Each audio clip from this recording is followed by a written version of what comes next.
Bonjour à tous, j'espère que vous m'entendez bien.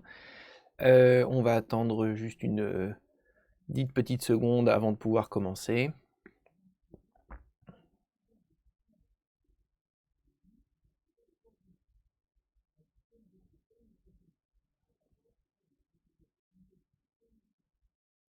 Voilà, donc si tout le monde m'entend bien, je vous propose de commencer. Donc, pour commencer, moi je m'appelle Cyril Guillotanté, je suis urologue à la Pitié-Salpêtrière et je fais les conférences d'urologie. Nous avons déjà fait 2 conférences d'urologie sur l'onco-urologie et l'urologie fonctionnelle, ce qu'on pourrait qualifier comme urologie non oncologique. Vous avez également un petit focus sur la lithiase et aujourd'hui le sujet de la conférence concerne les infections urinaires de l'adulte. Vous pouvez poser vos questions par le chat et j'essaierai d'y répondre. Je ferai au fur et à mesure du live des petites pauses pour revenir sur les éventuelles questions. Alors tout d'abord, une petite présentation de la conférence Cartésia pour ceux qui ne la connaissent pas. Le principe de la conférence Cartésia est de proposer des conférences afin de comprendre, pour pouvoir apprendre et ancrer ses connaissances durablement. Ce qui est très important, c'est qu'effectivement, si vous avez compris la logique, si vous avez compris la physiopathologie, l'anatomie, alors la connaissance, elle va rester gravée, ce sera beaucoup plus facile d'apprendre. Évidemment, il y aura toujours des choses qu'il faudra apprendre par cœur, mais si vous les avez compris, eh bien, vous allez pouvoir enchaîner la suite beaucoup plus facilement.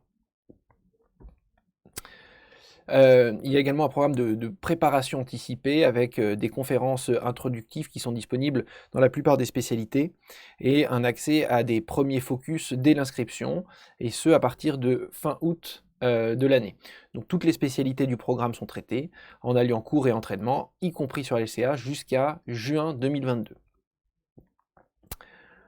Le forfait est de 650 € au lieu de 850 € si vous faites la préparation anticipée, si vous inscrivez jusqu'au 31 mai 2021. Il y a la possibilité de régler en plusieurs fois. Et si vous avez un dossier de boursier, vous pouvez tout à fait bénéficier d'une prise en charge. Donc, revenons maintenant à l'objectif de la conférence du jour. L'objectif est de vous faire une vision d'ensemble sur les 3 infections urinaires de l'adulte, que sont à votre programme la cystite, la pyélonéphrite et l'infection urinaire de l'homme, qui est une entité à part entière. Vous avez un tronc commun qui est commun à toutes les infections urinaires, qu'on va décrire brièvement, et ensuite on verra les spécialités diagnostiques et thérapeutiques selon l'organe atteint. Et le but, c'est d'avoir une suite logique entre le diagnostic et le traitement. Vous allez voir qu'en fait, finalement, il y a beaucoup de choses qui sont en commun, et qu'il suffit finalement de suivre la logique physiopathologique pour essayer de comprendre comment se traitent les choses. Donc, nous allons commencer tout d'abord par les généralités, ce qu'on pourrait appeler le tronc commun à toutes les infections urinaires. Puis, nous traiterons spécifiquement des cystites aiguës et des cystites récidivantes, de la pyélonéphrite aiguë, des infections urinaires chez l'homme et de cas particuliers, notamment chez la femme enceinte, chez le sujet âgé et chez le porteur de sang. Alors, avant de faire un petit rappel, je vais faire un petit point sur les questions éventuelles à ce stade.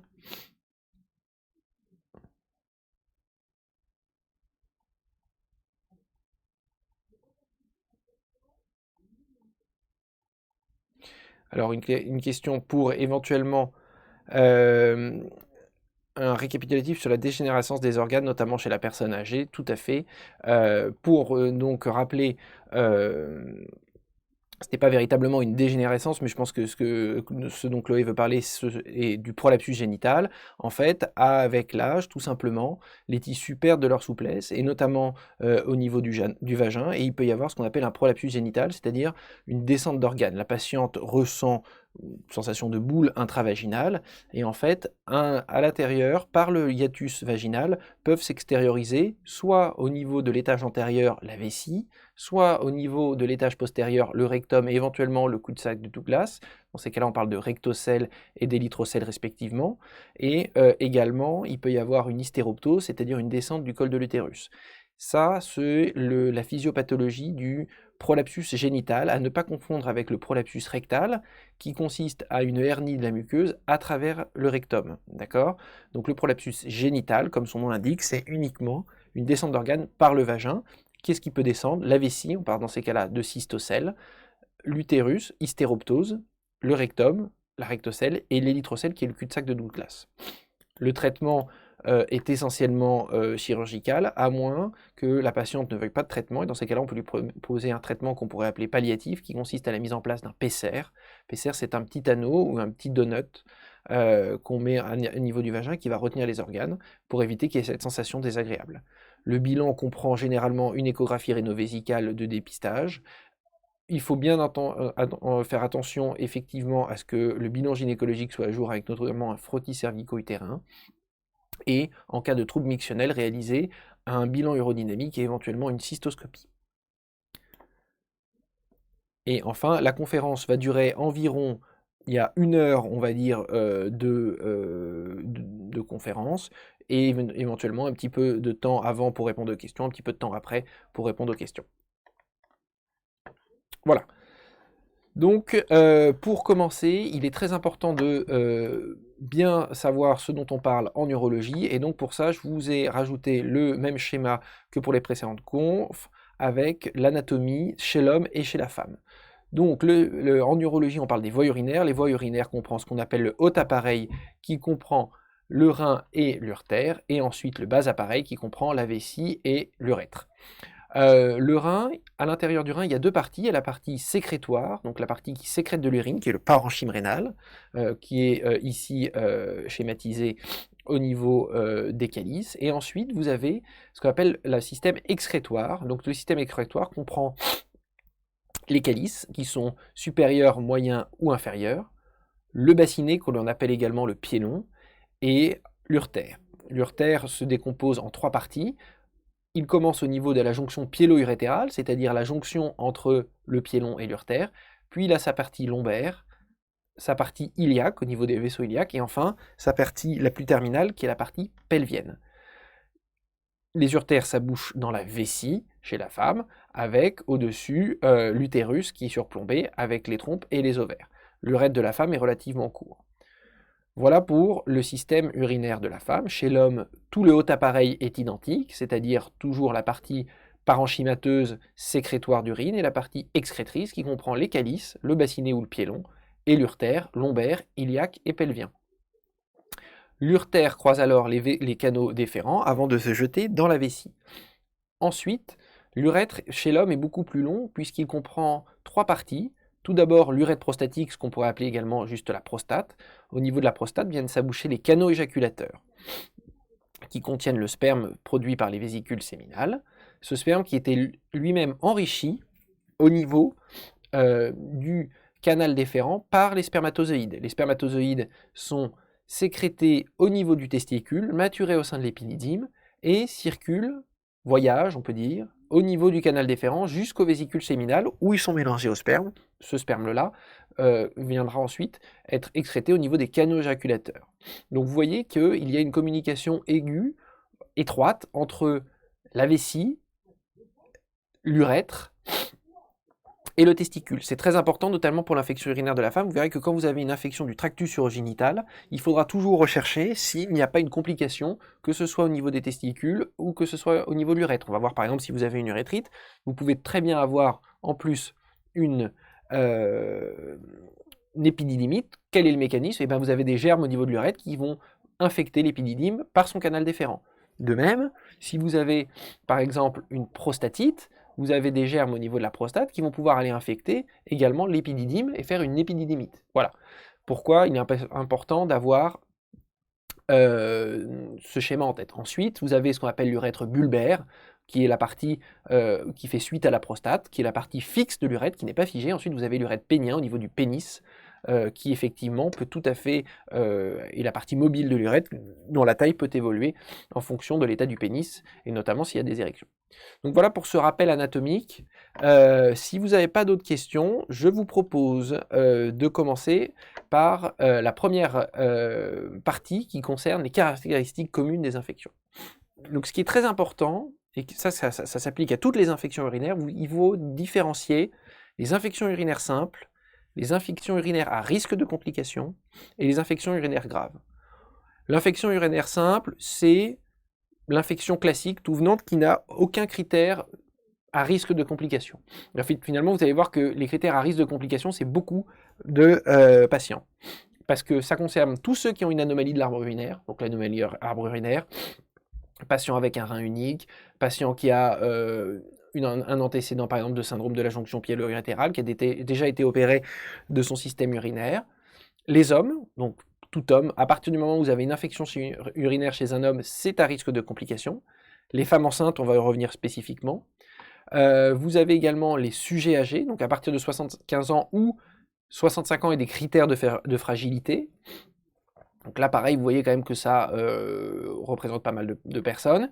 Les patients immunodéprimés et les insuffisants rénaux chroniques. D'accord? Donc toutes ces personnes-là, à partir du moment où vous avez un de ces critères, vous passez dans la catégorie des infections urinaires à risque de complications.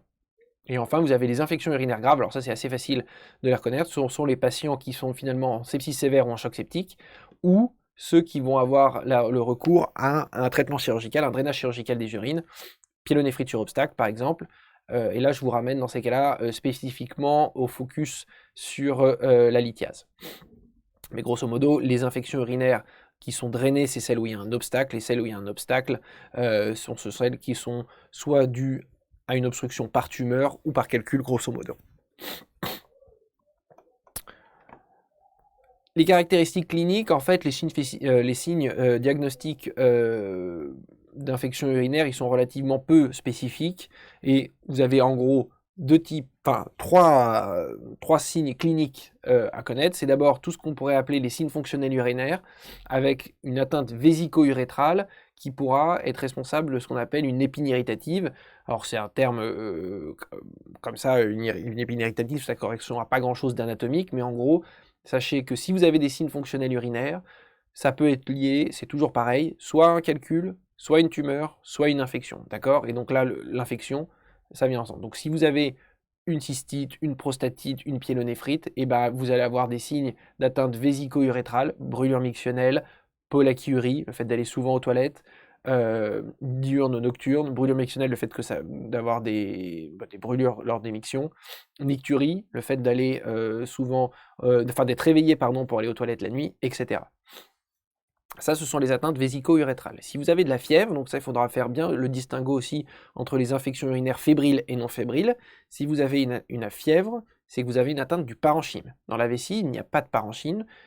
La vessie est essentiellement un organe qui comprend une muqueuse. Pareil pour l'urètre. Donc, il n'y a pas de fièvre si vous avez une cystite ou si vous avez une urétrite. Si vous avez une cystite ou une urétrite, c'est que vous avez une atteinte parenchymateuse d'un organe. Quels sont les parenchymes qui peuvent être atteints par les infections urinaires? Le rein, pyélonéphrite, la prostate, une prostatite, le testicule, une épididymite, avec éventuellement une atteinte contiguë du testicule. On se reprend sur le schéma précédent, on voit bien que c'est l'épididyme qui est relié au tractus urinaire, donc à la base c'est une épididymite aiguë, il peut y avoir parfois une orchiépididymite avec une réaction inflammatoire du testicule par contiguïté, d'accord? Mais c'est pas une orchite qui devient une épididymite, c'est une épididymite qui peut faire une réaction avec une orchite. Les seuls cas où il peut y avoir des orchites pures sont quand il y a une dissémination hématogène, donc c'est-à-dire un passage du microbe, que ce soit un bactérie, un virus, dans le sang, et notamment par exemple, ça peut être une orchite liée à la tuberculose, une orchite liée aux oreillons, l'orchite ourlienne, c'est assez classique chez l'enfant. Donc voilà, donc si vous avez de la fièvre, une infection urinaire fébrile, en gros c'est une pyélonéphrite chez la femme, une prostatite chez l'homme, ou une orchite. Voilà, pour faire simple.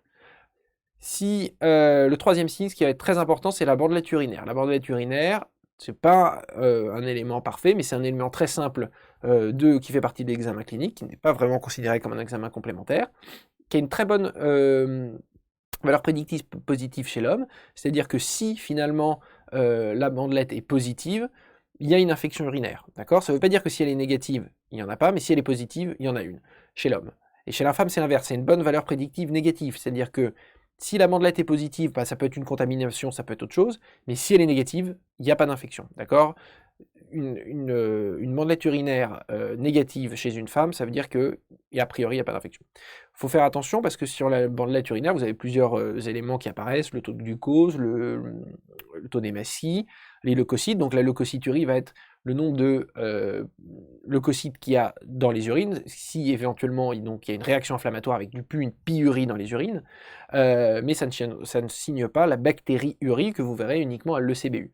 En revanche, vous avez parfois la possibilité, enfin l'information s'il y a ou non des nitrites. Donc une mandelette urinaire avec nitrite positif signera qu'il y a une bactérie avec une nitrite réductase, mais sachez qu'il y a certains germes qui n'ont pas de nitrite réductase, et des germes notamment qu'on retrouve fréquemment dans les infections urinaires, comme par exemple l'entérocoque, l'acinétobactère, ou bien encore le pseudomonas. Très important, alors ça c'est vraiment la clé de l'infectiologie urinaire, c'est les seuils de positivité des ECBU. Une leucocyturie n'est significative que s'il y a plus de 10 puissance 4 éléments par millilitre, d'accord? Si vous n'avez pas de leucocyturie et que vous avez une bactériurie, c'est sans doute que c'est une contamination, parce que ça veut juste dire qu'on a retrouvé une bactérie, mais qu'il n'y avait pas de réaction inflammatoire dans la vessie. Donc là, pareil, quand vous interprétez un ECBU, vraiment bien regarder à la fois les leucocytes et la bactériurie. Et le seuil de bactériurie, il est fixé à 10 puissance 3 chez l'homme, et à 10 puissance 4 chez la femme, sauf l'Escherichia coli, qui est pathogène dès 10 puissance 3, d'accord? Donc c'est 10 puissance 4 pour les leucocytes, 10 puissance 3 pour l'homme, 10 puissance 4 pour la femme, sauf l'Escherichia coli qui est pathogène dès 10 puissance 3. D'accord? Ça c'est vraiment des choses très importantes à retenir. Alors, je vous propose de faire un petit point sur les questions d'ici là, s'il y en a. Est-ce que le cathéter suspémien est considéré comme un drainage chirurgical des urines à la différence du simple sondage? Ce n'est pas un drainage chirurgical des urines, c'est une technique, on va dire, de sondage vésical, soit par l'urètre, sonde urétrale, soit par cathéter suspubien. Ce que j'appelle drainage chirurgical des urines, c'est la mise en place d'une sonde double J ou d'une néphrostomie, parce que ça se fait au bloc opératoire. Le pose d'un cathéter suspubien peut très bien être fait en consultation. Néanmoins, on le verra plus tard, s'il y a drainage des urines, c'est qu'il y a rétention, et c'est un critère d'hospitalisation, mais ce n'est pas considéré comme une infection urinaire grave. Ok. Pourquoi sexe masculin considéré comme un facteur de risque malgré la femme est plus touchée via l'anatomie ouverte de l'appareil? Parce qu'en fait, finalement, chez l'homme, il n'y a pas de cystite, il y a d'emblée une prostatite, donc une atteinte parenchymateuse. Vous allez me dire, la pyélonéphrite de la femme jeune sans antécédent, ce n'est pas ça, mais on sait que l'infection urinaire chez l'homme est plus rare, d'accord, et potentiellement plus grave, d'accord. Donc c'est toujours pas grave, mais c'est à risque de complications. Il y a beaucoup plus de risques de complications lorsque l'on a une infection urinaire fébrile chez l'homme que chez la femme. Et donc c'est pour ça, ce qui va en découler, c'est pas forcément une hospitalisation, mais ça va être un traitement antibiotique plus long. On va voir la différence. Le fait que l'homme ait un urètre plus long le protège relativement des infections urinaires, c'est pour ça que c'est plus fréquent chez la femme, mais avant que le rein soit touché chez la femme, vous avez quand même la barrière entre le rein, la barrière vésico-urétérale avec le système anti-reflux, hein. C'est-à-dire que quand la vessie se remplit, au sein des uretères, il y a un système qui fait en sorte que quand la vessie se remplit, l'urtère est comprimé et donc la vessie, l'urine ne reflue pas dans le rein, d'accord? Donc en fait, les germes sont, quand vous avez un germe dans la vessie, généralement, ils restent dans la vessie, ils ne peuvent pas monter au rein. Chez l'homme, en revanche, il peut atteindre directement la prostate parce qu'il n'y a pas de système anti-reflux entre l'urètre et la prostate. Le seul système anti-reflux, on va dire, naturel qui est lié, c'est finalement la longueur de l'urètre de l'homme par rapport à celui de la femme.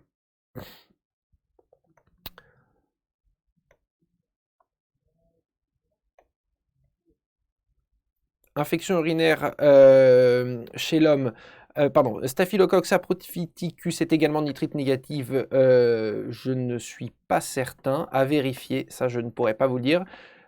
Ceux qui sont en tout cas classiques en urologie et vraiment des germes qu'on utilise, enfin qu'on voit souvent en urologie, sont l'entérocoque, très pourvoyeur d'infections urinaires, l'acinétobactère et le pseudomonas.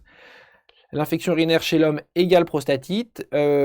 pas forcément orchite, ou bien, orchiépididymite, ou bien si vous avez par exemple une pyélonéphrite, alors pyélonéphrite simple chez l'homme, comme je vous ai dit, un système anti-reflux, ça n'est pas forcément très fréquent, mais vous pouvez très bien avoir une pyélonéphrite sur obstacle, hein, qui est un homme qui a une migration lithiasique et qui a de la fièvre, c'est une infection urinaire fébrile chez l'homme, sans être une prostatite. Alors, le mode de communication, Pascal, si elle peut préciser sa question. Alors, femme 1. Ah, quel type de complications chez l'homme? Alors, les complications chez l'homme, il y en a essentiellement deux. C'est l'orchiépididymite, comme on a vu, et la rétention d'urine. Après, il y a toujours des complications qu'on va dire communes à toutes les infections, qui sont, par exemple, la mise en place d'un abcès. Donc, vous pouvez faire des abcès prostatiques, des abcès du rein, etc. Sur les cystites récidivantes, je vous propose qu'on attende de parler juste après.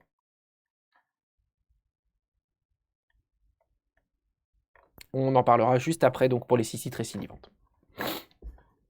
Donc là, premier cas clinique. Madame C, elle a 25 ans, elle vous consulte car elle a des brûlures mictionnelles sans fièvre, elle n'a pas d'antécédents particuliers.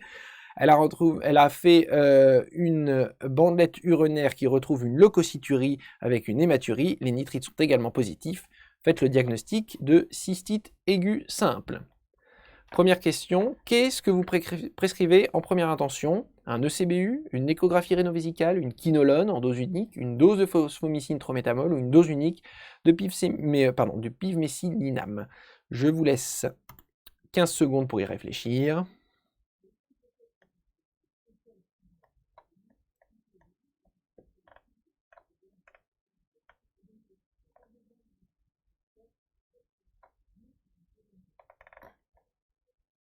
Voilà. Et donc c'était une dose de phosphomycine trométamol. Comme on va pouvoir le voir ici, vous avez tous les critères de cystite aiguë simple. Donc, cystite aiguë simple, c'est pas de CBU, pas d'imagerie, et une antibiothérapie qu'on préfère en dose unique. Et la première molécule qu'il faut utiliser, c'est la phosphomycine trométamol en dose unique, un sachet de monurie. En deuxième intention, vous pouvez prendre le pivmécilinam, 200 mg 3 fois par jour pendant 5 jours, ce qu'on appelle le Selexide. En troisième intention, ce qu'on essaye de préserver au plus, ce sont les quinolones. Une quinolone en dose unique, soit ciprofloxacine 500 en dose unique, soit Oflocet 200 en dose unique. Et enfin, dernière alternative de troisième intention, c'est la nitrofurantoïne, ce qu'on appelle les furanes, 50 mg x 3 pendant 5 jours.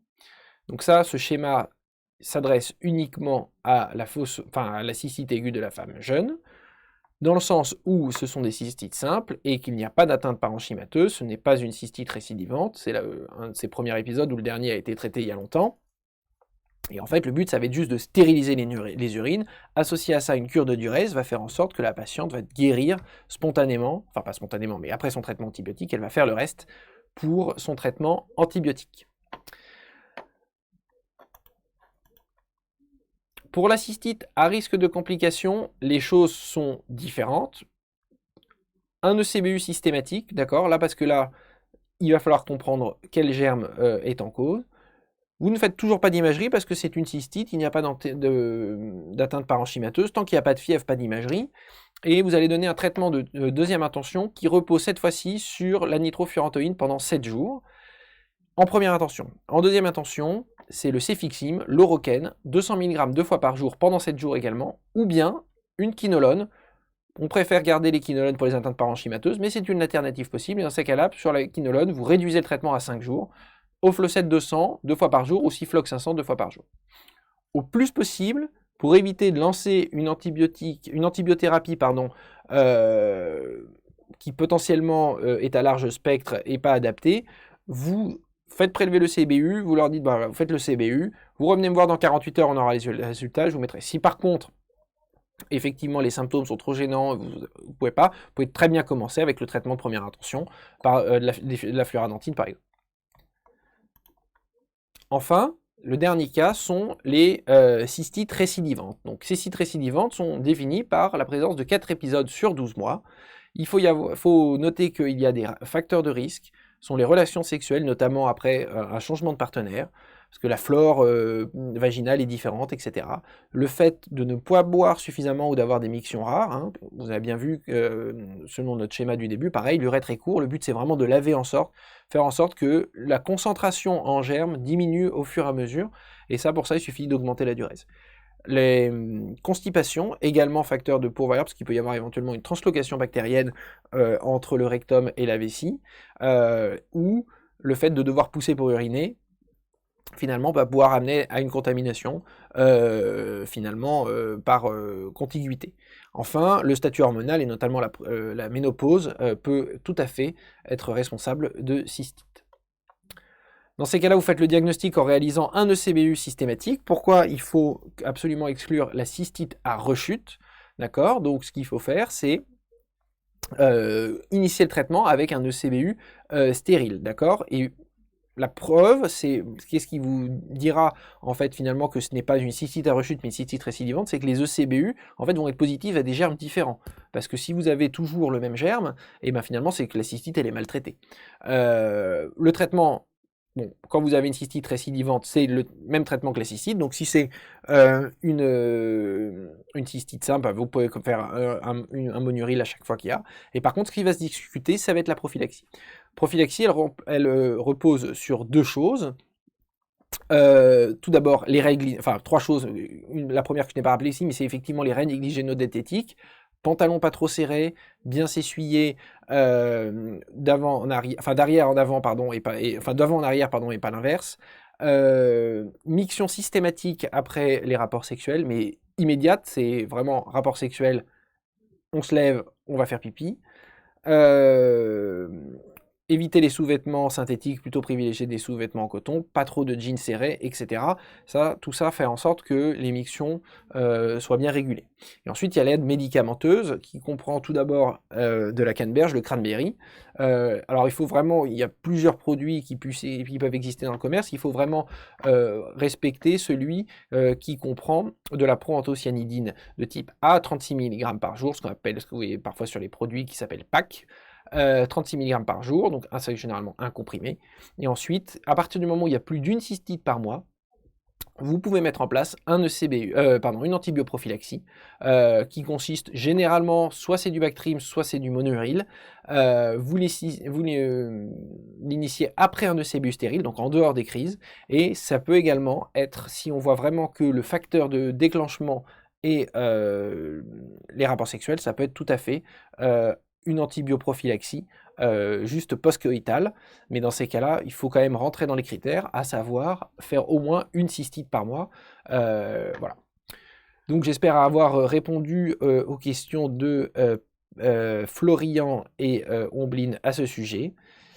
Et avant de passer à la suite, je vous propose de faire un petit tour des questions.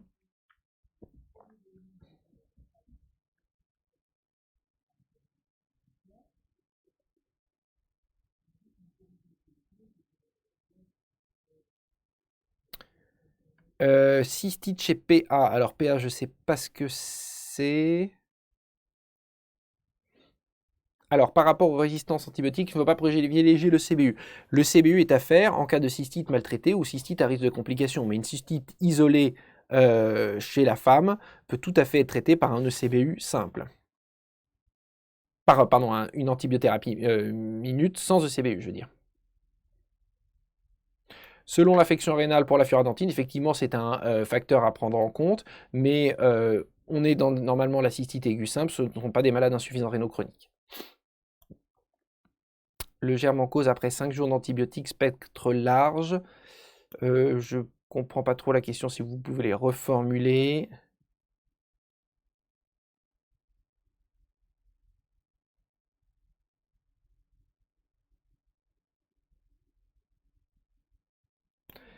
Les contre-indications à la phosphomycine en pratique quand on veut passer en deuxième et troisième intervention, et ben en fait finalement ce sera effectivement soit il y a des allergies à la phosphomycine, ce qui peut arriver la plupart du temps on fait ça, mais c'est souvent en fait en deuxième et troisième intervention, c'est si la patiente a déjà eu une cystite qui a été maltraitée ou qui n'a pas fonctionné avec le monuril, dans ces cas-là on passe aux autres traitements.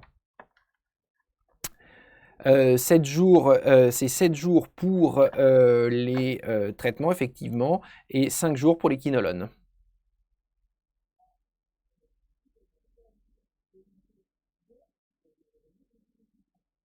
Existe-t-il des traitements médicamenteux qui peuvent provoquer des cystites? Il y a des cystites médicamenteuses, effectivement. Ce sont pas vraiment des cystites, enfin, ce sont des cystites non infectieuses dans ces cas-là. C'est des cystites avec une inflammation de la vessie, des signes fonctionnels. Il y a notamment quelques chimiothérapies qui peuvent faire ça. Mais dans ces cas-là, effectivement, ce sont des cystites, on va dire, aseptiques. Effectivement, la canneberge ne fonctionne que à Escherichia coli, mais qui est quand même un germe très fréquemment en cause dans les infections urinaires.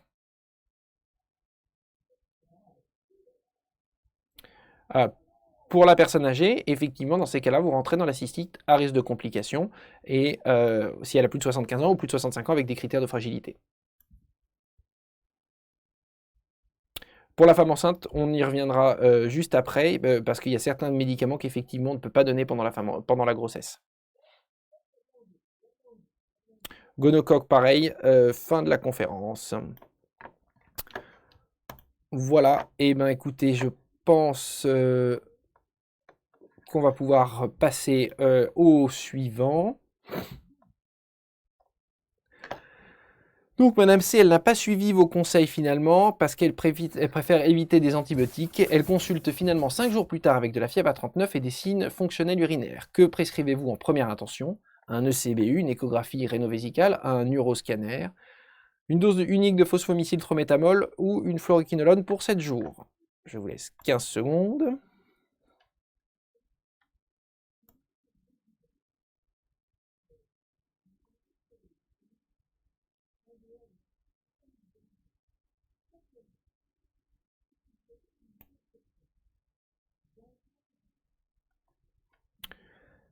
Voilà, hop.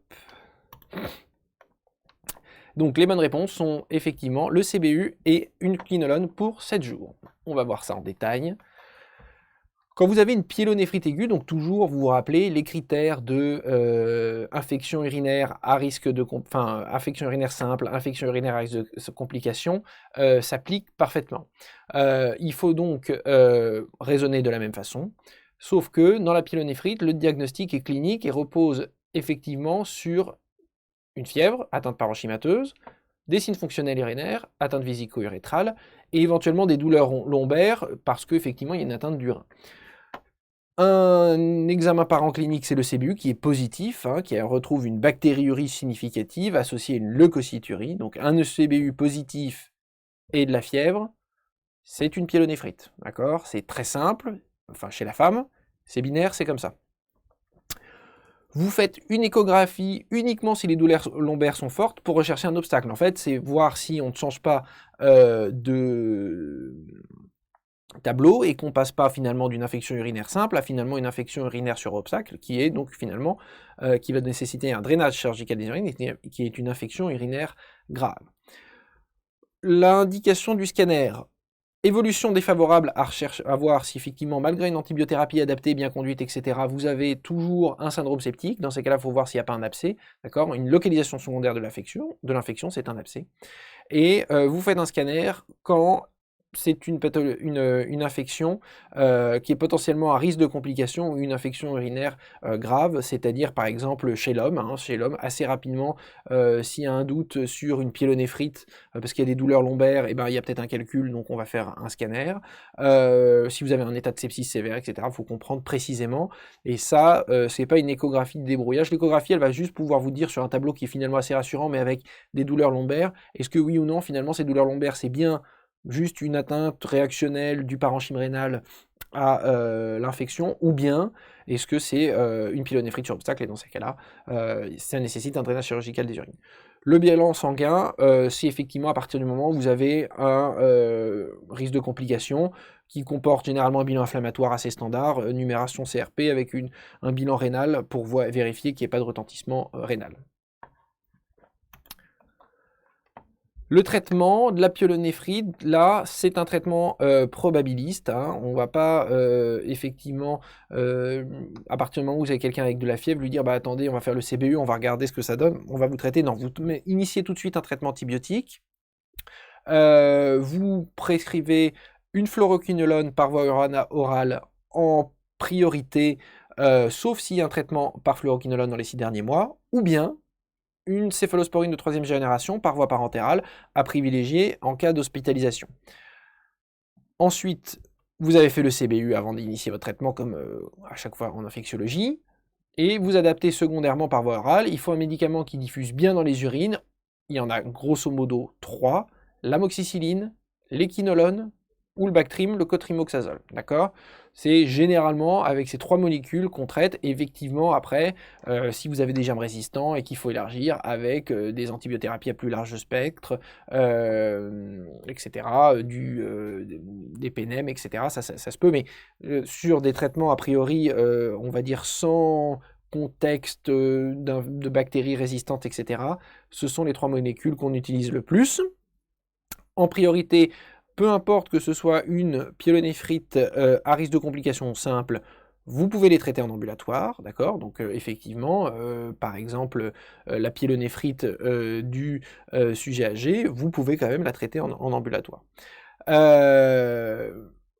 L'hospitalisation ne va pas dépendre du caractère, mais va plutôt dépendre du terrain. Évidemment, si y a un sepsis sévère, réanimation, c'est une hospitalisation, ça la question ne se pose pas. Si vous pensez qu'il va y avoir des problèmes d'observance ou de tolérance du médicament, c'est-à-dire que si la patiente, elle arrive, elle vomit, elle n'est pas bien, etc., bon, de toutes les façons, il ne va pas être possible de lui administrer le traitement par voie orale, vaut mieux garder la patiente en hospitalisation. Et il peut y avoir aussi des problèmes d'observance si vous avez l'impression qu'il ne va pas être facile d'avoir la dispensation du médicament, ou bien sur un terrain d'immunodépression. Le traitement, c'est... Alors, la plupart du temps, c'est 14 jours. Il y a un certain cas, c'est la pyélonéphrite simple de la femme jeune, traitée par quinolone, vous pouvez la traiter 7 jours, d'accord? Mais la plupart du temps, il faut retenir que les infections urinaires, a priori fébriles, a fortiori fébriles, ce sont celles qui ont une atteinte parenchymateuse, et il faut une diffusion antibiotique longue, et c'est 14 jours de traitement. Uniquement dans le cas de l'infection non à risque de complications, donc l'infection urinaire simple de la femme, inférieur à 65 ans, enfin inférieur à 75 ans ou inférieur à 65 ans sans critère de diagnostic, qui n'est pas immunodéprimé, qui n'est pas d'anomalie de l'arbre urinaire, vous pouvez la traiter pendant 7 jours si vous utilisez une quinolone. D'accord? Voilà. Donc, voilà pour la pyélonéphrite aiguë. On va refaire un petit point sur les questions. J'en étais où? Cystite à risque de complications, alors est-ce que ça c'est référencé dans le PILI? Alors j'avoue ne pas avoir regardé exactement ce que proposait le PILI pour la cystite en deuxième intention, mais nous généralement ce qu'on fait c'est furadentine ou bien oroquenquilonone, voilà. Et on garde le sachet de Luril vraiment pour la cystite aiguë de la femme simple. Ensuite... Pourquoi il faut exclure les cystites à rechute? Bah juste après, ça va revenir dans les indications éventuellement d'antibroprophylaxie, mais si vous faites une cystite, vous dites la patiente, elle fait une cystite par mois, je vais la traiter avec une antibioprophylaxie, bah non, en fait, elle a juste fait une cystite qui a été maltraitée, et en fait, elle n'a pas d'indication d'une antibioprophylaxie. Ok, donc là, ça c'est la réponse à vos questions, très bien. Les quinolones, si pas de traitement avec depuis 6 mois, oui, tout à fait, c'est pour un problème de résistance aux antibiotiques et surtout la possibilité, c'est pas tant que vous allez induire des résistances, c'est que potentiellement la bactérie que vous avez est résistante aux quinolones, parce que c'est un patient qui, il y a 6 mois, a eu un traitement par quinolone, donc a fortiori, il rechute, donc potentiellement la bactérie est résistante. On recherche toujours la douleur à la percussion, oui, palpation des fautes lombaires, recherche de l'ébranlement des fosses lombaires est un bon signe en faveur d'un obstacle. Devant une évolution défavorable à 72 heures d'une pyélonéphrite avec insuffisance rénale aiguë, uro-TDM contre-indiqué devant l'absence rénale, on le remplace par quoi? Alors on peut tout à fait, effectivement, si vous avez... Alors il faut vraiment que ce soit une insuffisance rénale aiguë majeure, mais vous pouvez dans ces cas-là tout à fait demander un scanner sans injection. Pour le QCM d'avant, mais tout de suite les quinolones où on attend les résultats de l'ECBU. Alors, je ne sais pas si ça fait référence au cas clinique pour la cystite, et dans ces cas-là, c'est on n'attend pas le CBU, on a une BU positive, on est en cabinet de consultation de médecine générale, on donne une dose, on prescrit une dose unique de phosphomycine. Et pour les quinolones, effectivement, c'est pareil. Pour la pyélonéphrite, vous avez une dame qui est manifestement à une cystite, vous faites prélever le CBU, vous prescrivez en même temps les quinolones, vous revoyez avec le résultat de le CBU pour vérifier que 1. L'évolution clinique est favorable, et que 2. L'antibiotique que vous avez donné correspond bien à la bactérie qui est ciblée. Ok, en cas de traitement ambulatoire et contre-indication au fluoroquinolone, la seconde ligne c'est le Bactrim. Non, dans ces cas-là, ça sera une céphalosporine de 3e génération qu'on peut prescrire. Alors c'est pas l'idéal, mais on peut faire des traitements intraveineux en ambulatoire en attendant d'avoir le résultat de l'ECBU. Le diocrypte peut-il augmenter le risque d'infection urinaire? Je ne pense pas. Il faut avoir avec les collègues gynécologues, mais je ne pense pas. Si c'est une pyélo chez un homme, on peut mettre des C3G en probiotiques, on doit mettre des fluoroquinolones. Le fait que ça soit un homme ou une femme fait juste passer dans la catégorie est-ce que ce soit un risque, on va dire une infection urinaire simple ou à risque de complications, et le choix de la molécule est les mêmes. Donc effectivement, on peut très bien traiter une infection urinaire fébrile de l'homme en première intention avec une quinolone en ambulatoire. Alors, traitement de pyélonéphrite apyrétique. Alors, il y a effectivement quand même, c'est la même chose qu'une pyélonéphrite aiguë. Il peut y avoir de rares cas, mais alors je vous rassure, à l'ECN, on ne va pas venir vous chercher là-dessus, mais effectivement, de patients, notamment les patients diabétiques ou les patients qui ont pris des antalgiques. Dans ces cas-là, c'est état général du patient. Est-ce qu'il y a un sepsis? Est-ce que finalement, il a pris une dose de Doliprane il n'y a pas très longtemps? Est-ce qu'il y a un bilan inflammatoire important? Voilà, ce sont des choses qu'il faudra effectivement juger avec l'état général du patient. Alors, est-ce qu'une prise de paracétamol ou d'antibiotiques, ça peut masquer plutôt une pyélonéphrite qu'une cystite, parce qu'une cystite, il n'y a pas de fièvre. Est-ce que l'écho est indiqué s'il y a une présence d'hématurie? Il faudra recontrôler l'hématurie à distance de l'infection urinaire. Si c'est une hématurie macroscopique, il faudra quand même faire une échographie à distance, mais la cystite est un élément classique d'hématurie au minimum microscopique. En cabinet de médecine générale, si un patient vient avec de la fièvre et une BU positive, on débute le traitement, on attend le CBU, il faut juste qu'il y ait le prélèvement, on débutera le traitement en faisant une prescription, mais il faut que lui demander de réaliser un ECBU avant de prendre le traitement pour être sûr de ne pas décapiter l'antibiothérapie. Comment traiter une infection urinaire dont le CBU déclare une flore polymorphe dont le laboratoire ne peut pas compiler un antibiotique en particulier? Ça, c'est une très bonne question. Il faut vérifier qu'il y ait bien une leucocyturie, parce que souvent, quand une flore polymorphe, c'est une contamination, et donc il y a des germes parce que la toilette a été mal faite, etc. Mais finalement, à l'intérieur des urines, il n'y a pas de polynucléaire. Donc ça va être quelque chose qu'effectivement, il va falloir éliminer. Et deuxièmement, dans ces cas-là, si vraiment il y a de la fièvre, on essaiera de se baser sur l'historique du patient, vérifier ses anciens ECBU, voir si ce n'est pas des bactéries résistantes.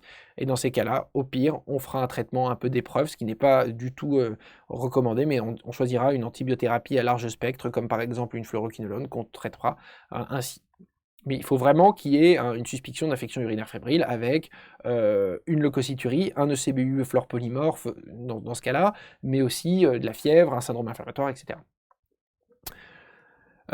Pourquoi 2 à 3 cystites par mois et quoi faire? Alors ça, voilà, merci de reformuler. Urographie identifie un facteur favorisant. Alors l'urographie, j'imagine que c'est plutôt l'uroscanner, parce que l'urographie, actuellement, on l'utilise plus trop. Dans ces cas-là, c'est juste que ça vous fait basculer dans les facteurs de risque à risque de complications. Est-ce que le syndrome de jonction pyélo-urétérale augmente les risques de pyélonéphrite? Pas forcément, ça augmente plutôt les risques de colique néphrétique, mais pas les risques de pyélonéphrite. Prostatite et la pyélonéphrite, a priori, s'il n'y a pas de facteur favorisant une pyélonéphrite, c'est une prostatite. Après, il peut y avoir une pyélonéphrite, par exemple, sur OPSA, comme on disait tout à l'heure. Vous avez un calcul au niveau du rein qui a migré, les urines s'infectent, vous faites une pyélonéphrite chez l'homme, ce qui vous indiquera ça dans ces cas-là. De toutes les façons, on fait une imagerie parce que c'est une pyélonéphrite à risque de complications. Et dans ces cas-là, si vous avez par exemple un rein dilaté à l'échographie ou au scanner, et effectivement la clinique, douleur lombaire, etc. Ok, alors ça, voilà. Est-il... Ok, alors on va repasser.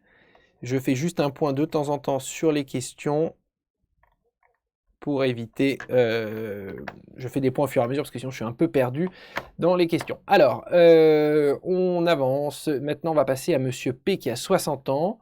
Il consulte pour la fièvre à 39 degrés associée à des signes fonctionnels urinaires. Il n'a pas d'antécédent à part un diabète bien équilibré et une HBP. À l'examen, vous percevez un globe vésical.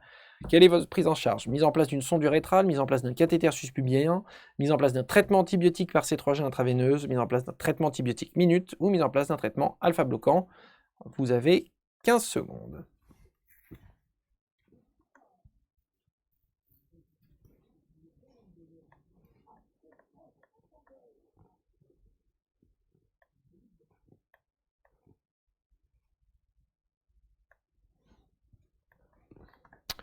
Voici.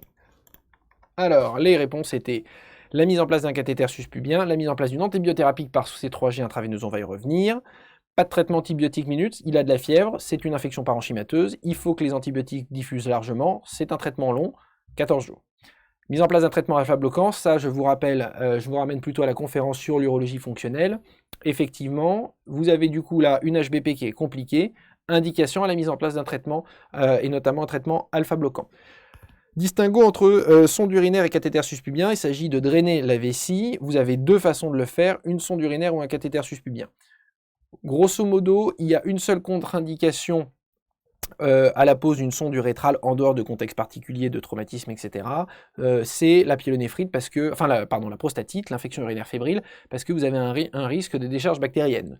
Néanmoins, le cathéter suspubien a aussi un risque de complications qui sont grosso modo assez simples et de type de trois choses. Premièrement, un problème de coagulation sanguine, donc ça peut être soit un patient qui est sous anticoagulant, soit un patient qui a une hémophilie ou une hémostase qui n'est pas normale, parce que finalement mettre en place un cathéter suspubien, ça peut faire saigner. La mise en place d'un pontage croisé qui passe devant la vessie, donc effectivement il est hors de question de mettre un cathéter suspubien avec une prothèse vasculaire qui passe au contact, parce que vous ne savez pas, le cathéter suspubien est un geste qui se fait à l'aveugle, et donc vous ne savez pas exactement où vous piquez. Enfin, troisième contre-indication est une tumeur de vessie éventuelle, donc soit dans le cadre d'une hématurie, je dirais plutôt que c'est une non-indication parce que l'hématurie, comme on l'avait vu la dernière fois, en fait, il va falloir mettre un lavage des urines s'il y a une rétention, et le lavage est impossible par un cathéter suspubien. Donc c'est plutôt une mauvaise indication, mais c'est surtout que vous ne pouvez pas éliminer une tumeur de vessie sous-jacente, et la tumeur de vessie est un facteur de risque, est une contre-indication, pardon, parce qu'en fait, finalement, vous avez un risque d'essaimage le long du trajet du cathéter. Donc c'est pour ça que, classiquement, on évite de mettre un cathéter suspubien dans ces conditions-là. Si vous n'avez pas de contre-indication à la mise en place du cathéter suspubien, alors, en cas de prostatite, il faut drainer plutôt les urines par un cathéter qu'une sonde urinaire. Pourquoi? Parce que ça évite le risque de décharge bactérienne. Chez l'homme, c'est quand même plus facile à supporter qu'une sonde urinaire, et ça évite effectivement d'aggraver une infection urinaire. Le reste, donc le traitement antibiotique, on va y revenir. Donc la prostatite aiguë, c'est par définition une infection urinaire à risque de complications. Le diagnostic, il est clinique. Bon, c'est de la fièvre et un ECBU positif, comme pour une pyélonéphrite, et vous allez regarder assez rapidement si vous n'avez pas des complications, comme on a vu avec le tractus urogénital. Vous avez deux types de complications éventuelles: la rétention aiguë d'urine, palpation d'un globe vésical, et l'épididymite aiguë, donc vous palpez toujours les testicules. Vous pouvez faire également le toucher rectal, qui retrouverait une douleur vraiment exquise au toucher rectal. Au niveau de la biologie, c'est assez simple, c'est du biologie dans le sang et les urines, et l'échographie réno-vésicale avec un résidu post-mictionnel. Ça, vous le faites dans les 24 heures, pas forcément besoin de le faire en urgence.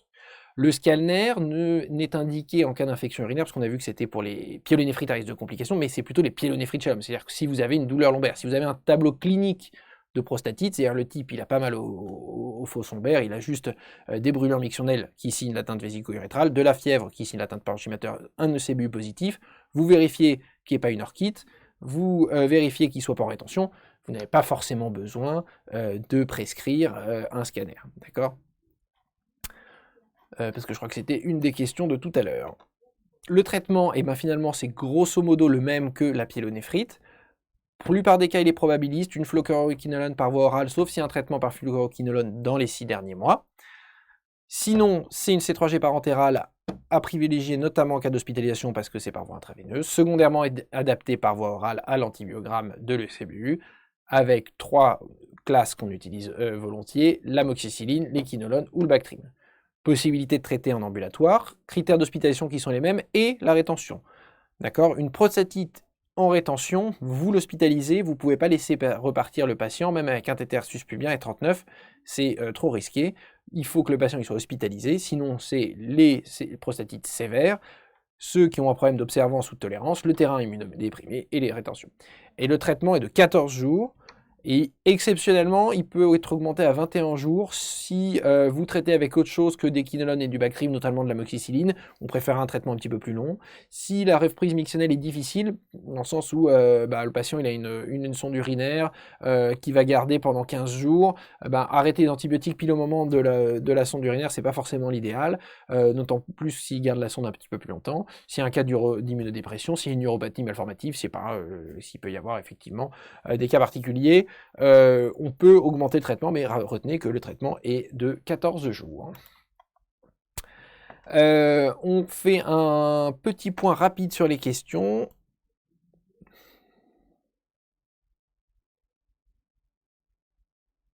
Donc là, le scanner, on y a répondu. Une BU sans leucocyturie, en fait, sur la BU, vous n'avez pas le bactérie ou pas bactérie, vous avez leucocyte ou nitrite. Donc, a priori, vous ne pouvez pas avoir ce cas de figure. Ok, cathéter suspubien, ça c'est la réponse à vos questions. Pour les BLSE, alors, les cutoffs sont passés inférieurs. Les quinolones, c'est vraiment les quinolones dans les 6 mois quand même. À ma connaissance, ça n'a pas changé. On est très méfiant des quinolones avec résistance au traitement antibiotique. Donc ça, c'est la réponse à vos questions. Prostatique chronique, ça c'est quelque chose qui est relativement débattu. On ne sait pas bien si c'est finalement des germes qui resteraient dans la prostate, etc. C'est un sujet très complexe, on ne viendra pas vous... C'est à la limite de l'infectiologie et de la cystite interstitielle, etc. Donc on ne viendra pas trop vous questionner là-dessus. Mais effectivement, sont grosso modo les causes, généralement c'est les HBP, les infections urinaires à répétition chez l'homme. Différence entre pyélonéphrite et prostatite, non, c'est effectivement la localisation de la douleur. Si vous avez une douleur au toucher rectal exquise et rien aux fosses lombaires, ou inversement, si vous avez des fosses lombaires très douloureuses et rien au toucher rectal, vous avez une cicatrice d'intervention n'est pas une contre-indication au cathéter suspubien. C'est une très bonne question, j'ai oublié d'en parler. On va dire que c'est une contre-indication relative, c'est juste une méfiance parce que effectivement, vous savez que normalement la vessie est directement sous la peau, et que le tunnel digestif est plus haut. Néanmoins, si vous avez une cicatrice médiane, ces rapports peuvent être tout à fait, on va dire, chamboulés, et donc dans ces cas-là, vous pouvez très bien avoir une anse grêle qui est venue, notamment si le patient il a eu par exemple une prostatectomie, il est en rétention, vous voulez lui mettre un cathéter suspubien, et s'il a une prostatectomie par voie ouverte, on a décollé la vessie, et il ne serait pas impossible qu'une anse grêle soit venue devant la vessie, et dans ces cas-là, si vous mettez votre cathéter suspubien, vous risquez d'avoir l'entrée. Donc je dirais que c'est plutôt une méfiance, éventuellement on peut s'aider d'une échographie, mais ce n'est pas une contre-indication. Est-ce que le cathéter se pose au bloc ou bien n'est-ce pas nécessaire? Non, c'est pas nécessaire, on peut le faire ça en consultation au bloc des urgences. Alpha bloquant, il se met d'emblée. À l'examen clinique, on doit faire un bladder pour limiter la rétention? Non, pas forcément. Il suffit de demander au patient. Est-ce que le patient, ici, il vous le dit, ça fait 2 heures, j'arrive plus à uriner, vous appuyez dans le bas du ventre au niveau du pubis, il a mal, pas besoin d'un bladder. L'amoxicilline diffuse très mal dans la prostate. Non, c'est l'acide clavulonique, c'est peut-être l'augmentin. Donc l'amoxicilline, il n'y a pas. On peut tout à fait donner de l'amoxicilline pour une prostatite, il n'y a pas de problème. Le vaccin Pfizer sous amoxicilline, je pense qu'il est, je sais pas, en fait, je ne m'aventurerai pas. Concernant les symptômes urinaires non fébriles d'une jeune personne, faut-il faire systématiquement une PCR chlamydia? Alors, on va voir. C'est plutôt chez l'homme l'urétrite, c'est le sujet juste d'après. On fait un toucher rectal? Oui, on peut. Enfin oui, on fait toucher rectal, pardon. Est-ce qu'on fait une hémoculture si prostatite aiguë? Oui, ça fait partie du bilan sanguin infectiologique classique. Patient âgé, sondé, on trouve un ECBU, plus mais asymptomatique, pas de traitement. Est-ce qu'elle est asymptomatique? Bon, on verra après, mais effectivement, c'est une bactériurie asymptomatique, il n'y a pas besoin de traiter. Bonne diffusion prostatique, je pense que non pas. Si les C3G ont une très bonne diffusion prostatique, et ben je pense qu'on a fait le tour des questions. Et donc je vous propose d'enchaîner sur l'urétrite aiguë, qui est à la limite des infections urinaires, parce que c'est pas vraiment une infection urinaire, mais je trouvais important de vous en parler parce que c'est quand même une infection génitale et qui est dans le tractus urinaire et qui peut avoir des complications urinaires. Et puis par ailleurs, c'est quelque chose d'assez simple à traiter. C'est l'urétrite aiguë, une infection sexuellement transmissible dont il y a deux principaux germes, Neisseria gonorrhoeae, ce qu'on appelle le gonocoque, ou Chlamydia trachomatis. Vous avez également d'autres germes comme l'Uroplasma urelaticum ou le mycoplasme qui peuvent donner des urétrites, mais les deux grands pourvoyeurs sont le Neisseria gonorrhoeae, enfin le gonocoque et le chlamydia. Le gonocoque aura une symptomatologie beaucoup plus forte, un délai d'incubation assez rapide de l'ordre de 48 heures. C'est ce qu'on appelait avant la chaude pisse. Donc vous allez avoir un écoulement urétral sale, purulent, dans les 48 heures suivant un rapport sexuel. Le chlamydia trachomatis, il peut passer beaucoup plus inaperçu. Ça peut être une infection qui se déclare une semaine après un rapport. Il n'y a pas vraiment d'écoulement, c'est une gêne qui va, qui vient. Cette notion est importante sur les modalités de traitement éventuelles. Le diagnostic, donc, il se fait sur l'écoulement urétral. Si vous avez un écoulement urétral chez quelqu'un d'asymptomatique, donc a fortiori chez un homme, mais qui n'a pas de symptômes autres qu'un écoulement urétral ou éventuellement des brûlures mictionnelles, c'est une urétrite, d'accord? Atteinte vésico-urétrale, donc épine irritative, brûlure mictionnelle, polycurie, etc. Pas d'atteinte parenchymateuse parce que dans l'urètre, il n'y a pas de parenchyme, donc pas de fièvre, d'accord? Écoulement urétral avec du pus parce qu'il y a une inflammation de l'urètre. Vous faites une analyse sur le premier jet d'urine. Petit distinguo avec le CBU, on va dire vésical. Généralement, quand on demande à un patient, très théorique, on lave la vessie, donc le premier jet d'urine est jeté dans les toilettes et on fait le CBU sur le deuxième jet. Là, c'est l'inverse. Vous voulez absolument les urines qui viennent de sortir de l'urètre, donc c'est vraiment le premier jet d'urine. Donc vous demandez au patient d'aller faire une CBU dès le premier jet, parce que ce sont les urines de l'urètre. Vous mettez ça en analyse. Quel type d'analyse on le fait? On fait un ECBU avec mise en culture systématique. Là, on arrivera à avoir le gonocoque. Le gonocoque, on dit classiquement qu'il se cultive sur des milieux de gélose chocolat. Bref, vous pouvez l'avoir le CBU. En revanche, le chlamydia est un germe intracellulaire et il faut donc faire une PCR pour pouvoir l'éliminer, l'identifier, parce qu'effectivement, il est difficile de le mettre en évidence sur des PCR. En dehors de PCR, pardon. Et vous recherchez également les complications qui sont classiquement associées, surtout l'épididymite, parce que vous voyez que dans l'urètre, il peut y avoir tout à fait des germes qui vont le long du canal déférent et déclencher une épididymite, avec éventuellement une orchiépididymite, c'est une réaction du testicule associée. Et vous pouvez rechercher également une prostatite, parce que le germe peut tout à fait remonter au niveau de la prostate. Le traitement, ce sont d'abord des mesures générales, dépistage des autres infections sexuellement transmissibles, notamment le HIV. Donc vous demandez une sérologie HIV, les hépatites. Alors les hépatites, vous demandez hépatite B et C, et éventuellement les hépatites A, s'il y a des rapports anaux, c'est effectivement quelque chose qu'il faut bien... il peut y avoir parfois effectivement des hépatites A s'il y a des rapports anaux. C'est pas forcément quelque chose qu'on pense initialement, mais transmission orofécale, donc voilà. La syphilis, un classique des infections sexuellement transmissibles. Il faut effectivement dépister les partenaires, vous ne les traitez pas systématiques, vous ne dites pas au patient, une fois que vous l'avez traité, vous avez traité votre copine, votre copain, vous lui dites en revanche qu'il faut qu'il aille se faire dépister et qu'il aille consulter. Il faut également regarder les autres sites anatomiques où il peut y avoir des germes qui se sont mis, donc l'anus et la sphère ORL, s'il y a des rapports anaux ou s'il y a des rapports bucogénitaux. Et ensuite, vous allez mettre en place un traitement minute. Le traitement minute, c'est 2 antibiothérapies, une spécifique, enfin une, pas spécifique, mais une qui va aller sur le gonocoque, donc c'est ceftriaxone 500 mg, une dose unique en intramusculaire, et 1 g d'azithromycine pour le chlamydia, d'accord? C'est pareil, c'est une atteinte des muqueuses, le but est de stériliser les urines, le fait de boire va faire le reste, il n'y a pas besoin de faire un traitement long, et il n'y a pas besoin, dans ces cas-là, c'est comme pour la cystite chez la femme, pour un sachet de phosphomycine, une prise de quinolone, ça stérilise les urines, le fait de boire fait le reste. Et bien là, pour l'urétrite, c'est pareil. Les alternatives, parce que vous pouvez avoir des gens qui sont allergiques par exemple aux céphalosporines. Dans ces cas-là, l'azithromycine à dose de 2 grammes peut être efficace sur le gonocoque. Donc vous pouvez, si vous avez un patient allergique aux céphalosporines, donner azithromycine 2 grammes. En dose unique, ça va couvrir le chlamydia et le gonocoque. La gentamicine 240 est effectivement efficace sur le gonocoque.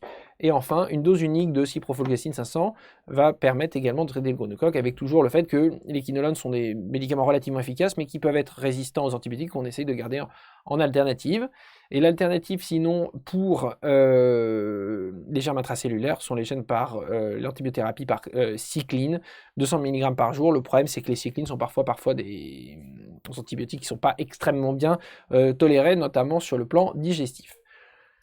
Vous revoyez votre patient systématiquement à J7 pour lui donner, pour vérifier avec lui les résultats de ses sérologies et ST, de vérifier qu'il y a un contrôle clinique et de voir avec lui, de refaire le point. Est-ce qu'il y a eu des partenaires? Est-ce qu'il a bien fait en sorte que ses partenaires se dépistent, etc. En revanche, vous n'attendez pas le résultat des antibiotiques ou de la PCR. Si le patient il a une urétrite, vous avez un homme qui vous dit j'ai eu une relation sexuelle non protégée, je pisse des lames de rasoir, j'ai un écoulement de pus, vous allez faire les prises de sang, et vous allez faire les analyses d'urine, et juste après vous prenez le traitement antibiotique. Et on se revoit la semaine prochaine. Donc maintenant, on va attaquer les quelques cas particuliers. Alors, je reviens juste voir s'il y a quelques questions sur les...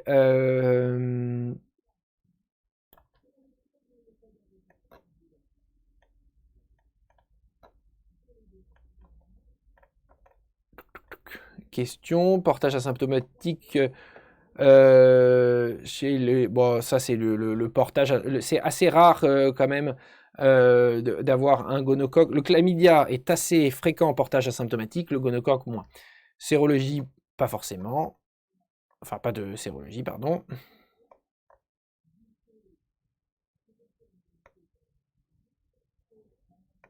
En première intention pour le chlamydia, non, c'est azithromycine. On revient du coup au cycline pour... Ok, le pili, ça peut être une différence qu'il peut y avoir effectivement avec les urologues et les infectiologues, mais en pratique, c'est de l'azithromycine qu'on donne. Est-ce qu'il peut y avoir donné des urines troubles sans germes, leucocyturie? Non, l'urine trouble, c'est vraiment le pus, et donc s'il y a du pus, c'est une leucocyturie, d'accord? Voilà. J'espère avoir répondu aux questions. Je vous propose maintenant de passer aux quelques spécificités qu'il peut y avoir sur d'autres cas, notamment la femme enceinte. Donc, la femme enceinte, la différence, c'est que la bactériurie asymptomatique, vous la traitez, d'accord? Vous la traitez comme une cystite.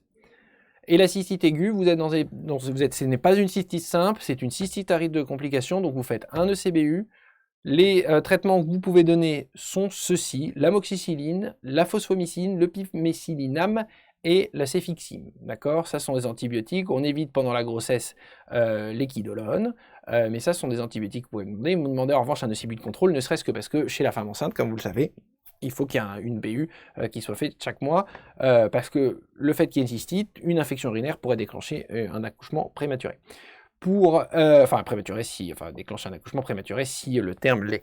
La pyélonéphrite aiguë de la femme enceinte, il faut les hospitaliser. Vous faites toujours un ECBU de contrôle après, d'accord, pour être sûr qu'éventuellement les urines de la femme soient bien stérilisées.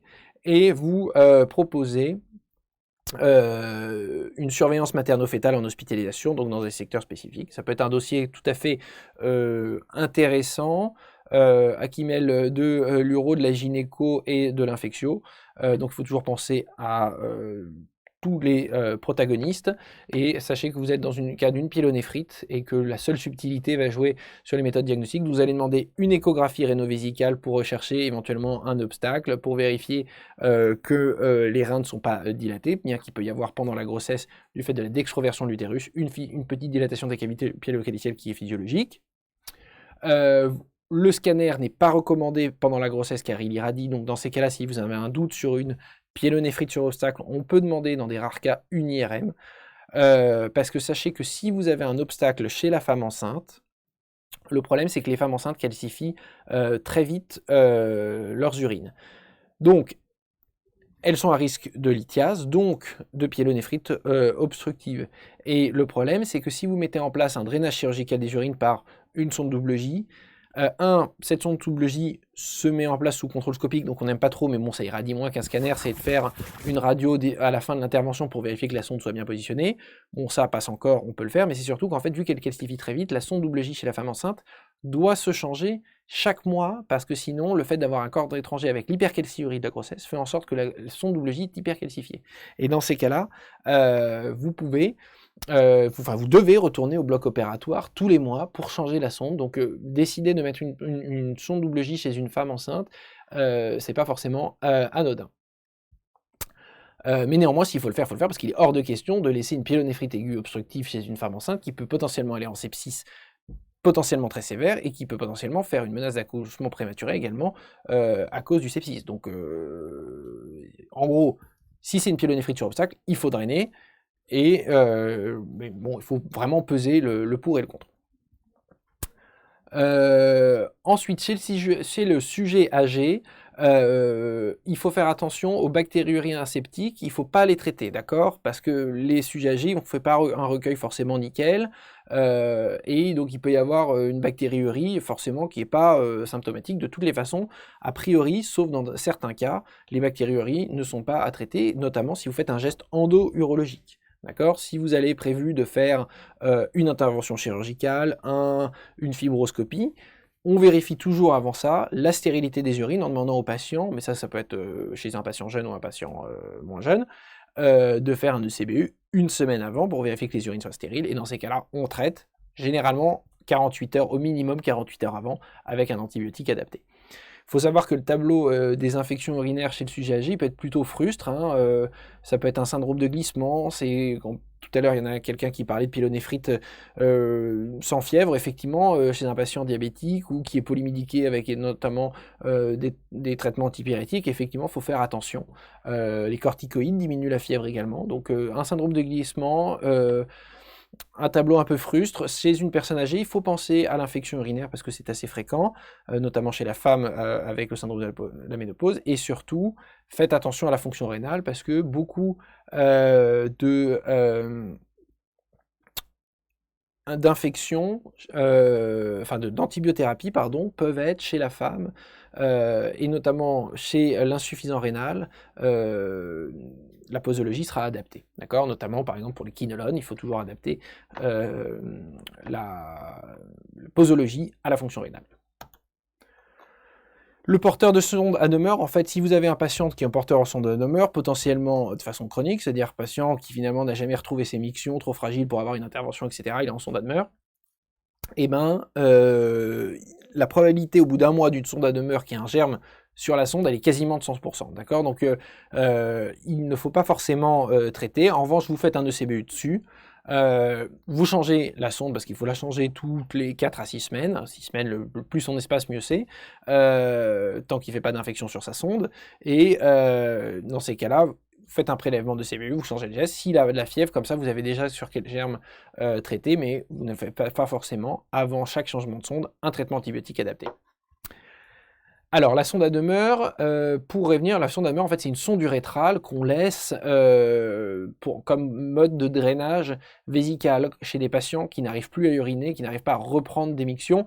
Ce n'est évidemment pas quelque chose qui est recommandé en pratique clinique, mais parfois c'est des impasses thérapeutiques chez des patients âgés, des hommes, hein. Les femmes généralement il n'y a pas trop de problème à la reprise d'émission, mais les hommes, s'ils sont inopérables à cause de traitements anticoagulants, qu'on ne peut pas arrêter, de pathologies cardiaques, etc., qui ne peuvent pas être endormis, vous ne pouvez pas lui proposer un traitement de son hypertrophie bénigne de prostate, et bien dans ces cas-là, le patient il va rester avec une sonde à demeure. Si vraiment on doit laisser la sonde à demeure, c'est-à-dire que si le patient vraiment ne reprend pas ses mictions, comme par exemple ça peut être un blessé médulaire ou un sclérose en plaques, l'alternative, c'est ce qu'on appelle les autosondages propres intermittents. Les autosondages, c'est-à-dire que c'est le patient qui se vide la vessie 5 à 6 fois par jour, et propre parce que ça ne se fait pas de façon stérile, mais avec les mains propres, et il met son matériel, et il vide la vessie comme s'il allait aux toilettes. En fait, il vide avec une sonde directement dans les WC. Ça nécessite quand même des capacités cognitives normales, donc chez quelqu'un de très âgé, c'est pas possible, et également, ça nécessite une dextérité. On parlait tout à l'heure des patients neurologiques. Si vous avez une sclérose en plaques très évoluée avec une atteinte motrice des mains, ça va pas forcément être évident. Donc voilà, mais sachez que quand vous avez une sonde à demeure, la probabilité de contamination et de colonisation à des germes, elle est de quasiment 100%. Donc il ne faut pas s'attendre. Si vous avez un patient qui a une sonde depuis un mois, ce qui n'est pas de germes sur la sonde, c'est impossible. D'accord. Donc dans ces cas-là, on fait un ECBU, on traite uniquement s'il y a une complication à type de fièvre.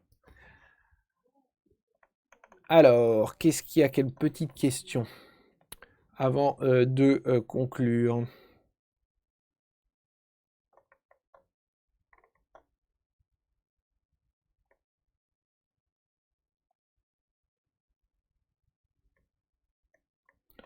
Ok, alors n'hésitez pas à solliciter le Cégide. Ok. Est-ce que la prise en charge est différente selon le stade de la grossesse? Globalement, non, mais il y a certains antibiotiques que l'on peut donner à certains stades de la grossesse. Mais grosso modo, avec ceux que je vous ai donnés, à savoir les C3G, l'amoxicilline, vous pouvez vous sortir quand même de toutes les situations à n'importe quelle salle de grossesse. Le seuil de bactéries asymptomatiques à traiter chez la femme enceinte, c'est le même que chez la femme, c'est 10 puissance 4 et 10 puissance 3 s'il y a de l'Escherichia coli. Ok. Recommandé de changer une sonde de bugie dans les 24 heures après un changement d'antibiothérapie. Alors, c'est pas un changement d'antibiothérapie, c'est juste avant un geste endo-urologique, il faut que les urines soient stériles. Les urines soient stériles, comment on s'en aperçoit? On fait un ECBU pour avoir le temps, avant la planification opératoire. En pratique, cet ECBU est fait 7 jours avant l'indication. Et effectivement, 48 heures avant le bloc opératoire, on va traiter avec un traitement antibiotique adapté à l'ECBU. Par exemple, si vous avez un entérocoque dans les urines, il faut savoir que l'entérocoque fécalis, c'est quasiment tout le temps sensible à l'amoxicilline, donc vous mettez de l'amoxicilline, 1 gramme 3 fois par jour si la fonction rénale est bonne, 48 heures avant le changement de la sonde. L'autre entérocoque, si vous voulez... si vous avez un autre entérocoque, c'est l'entérocoque Faecium, et celui-là, généralement, est résistant à l'amoxicilline, et donc il faut lui mettre de la vancomycine, généralement. Un ECBU avant une bactériurie avec une ponction biopsie rénale, ça dépend. Si la ponction biopsie rénale se fait uniquement par voie percutanée, dans ces cas-là, il n'y a pas besoin, puisque c'est uniquement en fait une ponction du parenchyme et non pas de la voie urinaire, donc il n'y a pas forcément besoin, sauf s'il n'y a pas d'indication par ailleurs à traiter cette bactériurie. Sonde à demeure, c'est effectivement une sonde qui est posée et qu'on garde à partir de 24 heures, on peut poser une sonde à demeure. C'est en fait ce qu'on appelle une sonde à demeure, c'est mettre une sonde urinaire qu'on va laisser en place à la différence d'un autosondage intermittent. Quand je dis qu'ils sont colonisés de façon systématique s'ils sont restés en place au moins un certain temps, généralement 3 semaines, 1 mois. C'est sûr que si vous mettez une sonde urinaire pour 24 heures, il ne va pas y avoir de colonisation, ça ne prend pas le temps. On traite avant ou après un changement de sonde urinaire, et je vous ai dit, en fait, finalement, on ne traite pas, on fait un ECBU, et si le CBU est positif, on attend de voir s'il y a une réaction clinique, à savoir de la fièvre, et dans ces cas-là, on a déjà le CBU. Le CBU, le CBU, il a intérêt parce qu'il va être positif, mais ça nous permettra d'avoir directement un antibiotique adapté avant de mettre en place l'antibiothérapie.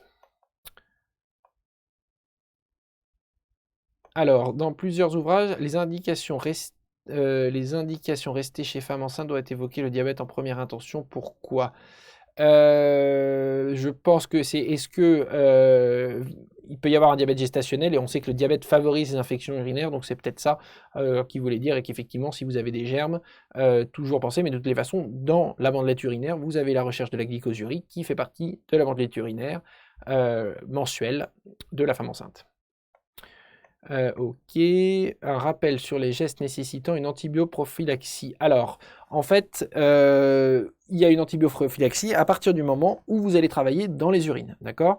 Les urines, a priori, c'est stérile. Si vous faites un geste endo-urologique au contact des urines, vous vérifiez qu'il n'y a pas d'infection urinaire. Ça marche pour les RTUP, les RTUV, les urétéroscopies. Et les biopsies transrectales, c'est pas tout à fait un geste endo-urologique. Dans ces cas-là, on va y revenir de façon un tout petit peu séparée. Quand vous travaillez dans les urines, il faut vous assurer que les urines soient stériles. Et donc, dans ces cas-là, il faut s'assurer qu'il n'y ait pas de bactériurie. Donc, vous allez demander un ECBU 7 jours avant. 48 heures avant le bloc opératoire, vous allez mettre en place un traitement antibiotique adapté pour stériliser les urines. Si votre CBU est de toutes les façons stérile, de toutes les façons, au bloc opératoire, vous faites une antibioprophylaxie, c'est-à-dire que pendant le geste, l'anesthésiste, donc il endort le patient, il met ses produits, etc. Et en plus, il va mettre en place un antibiotique, généralement c'est une céphalosporine de 2e génération, à visée prophylactique. Pour les biopsies par voie transrectale, c'est différent. Le but n'est... On vérifie que les urines soient stériles par un ECBU. On fait une antibioprophylaxie par quinolone, mais c'est surtout en fait pour éviter, plus qu'elle se passe par voie transrectale, qu'il y ait une translocation des urines depuis le rectum, qui par définition n'est pas du tout aseptique, vers la prostate. Et c'est pour ça que 2 heures avant, bon, il y a plusieurs protocoles, mais vous pouvez retenir que 2 heures avant, on donne une quinolone pour être sûr d'avoir un plateau dans le sang, une concentration dans le sang de la quinolone qui permet de faire en toute sécurité le geste. Ponction biopsie rénale, si vous restez par voie vraiment purement percutanée, il n'y a pas forcément besoin de faire un ECBU.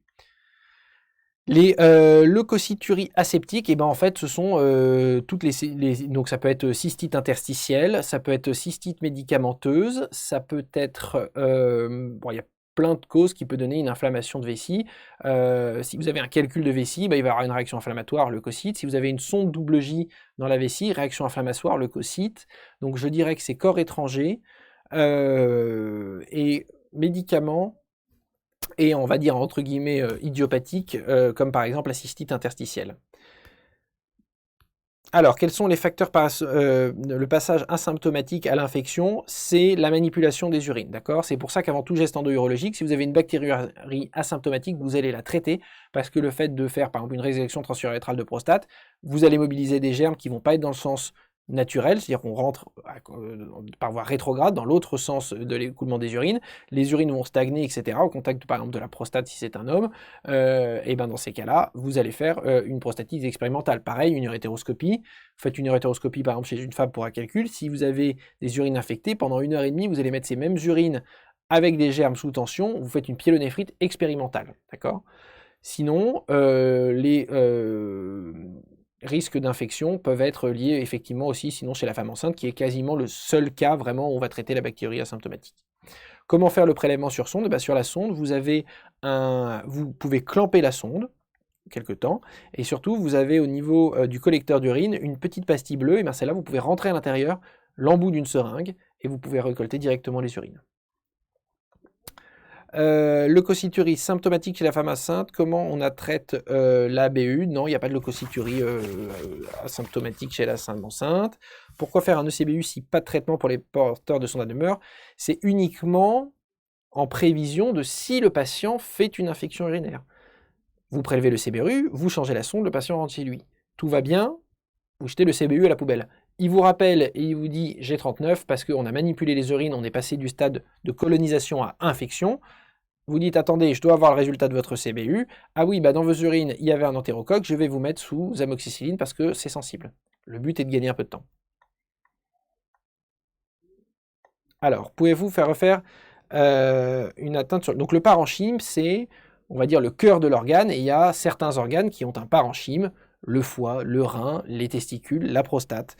Et dans ces cas-là, ça veut dire qu'en fait, c'est une très vascularisé, avec des vaisseaux. Donc à partir du moment où c'est très vascularisé, il va y avoir de la fièvre, une réaction inflammatoire qui va se faire. Vous ne pouvez pas avoir d'atteinte parenchymateuse, par exemple sur un urètre qui est juste une muqueuse, et finalement, il n'y a pas suffisamment d'irrigation, et elle ne peut pas faire une réaction inflammatoire suffisamment importante pour créer jusqu'à de la fièvre. Si vous avez de la fièvre, c'est qu'il y a une atteinte d'un parenchyme, la pyélonéphrite, une atteinte du rein, la prostatite, une atteinte de la prostate, et l'orchipédinymite, une atteinte du testicule. Seuil pour la femme enceinte, non, c'est 10 puissance 4.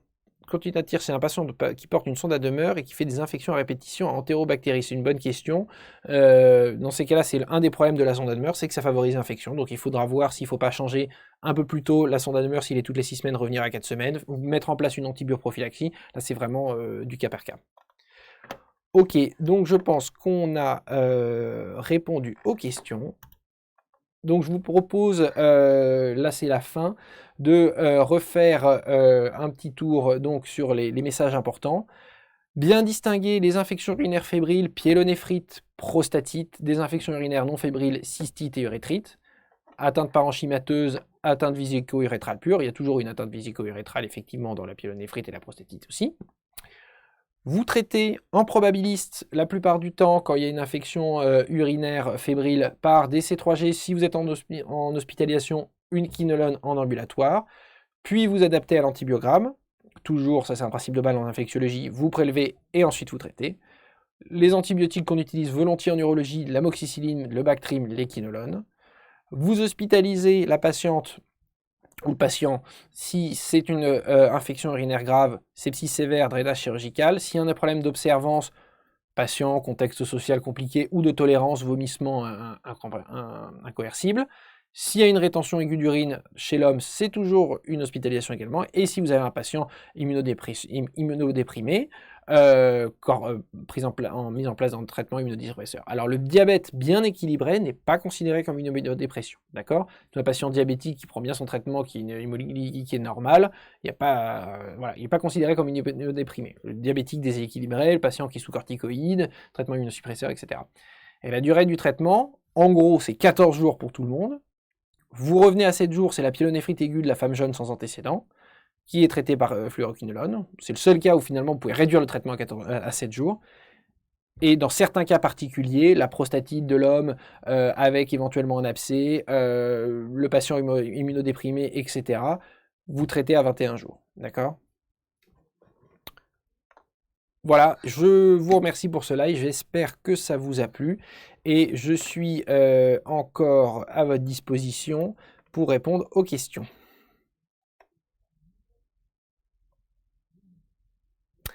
Un patient avec des céphalées, des sueurs et des palpitations peut-il guider vers un cancer de la prostate? A priori, non, ce ne sont pas des signes spécifiques.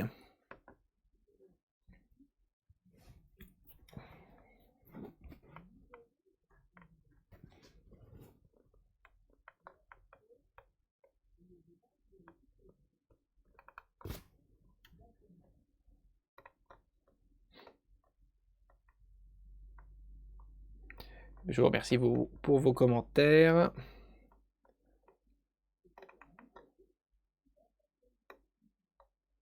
Alors, pour le drainage des urines, quelle est la différence entre une sonde urétérale et une sonde double J? Ça, c'est une bonne question, c'est quelque chose qu'il faut que vous connaissiez.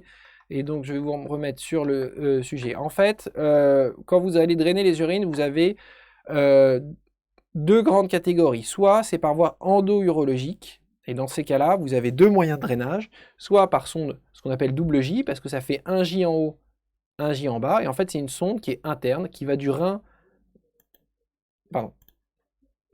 ici à la vessie ici, et qui va permettre, si vous avez par exemple un calcul à ce niveau-là, de faire en sorte que les urines s'écoulent bien.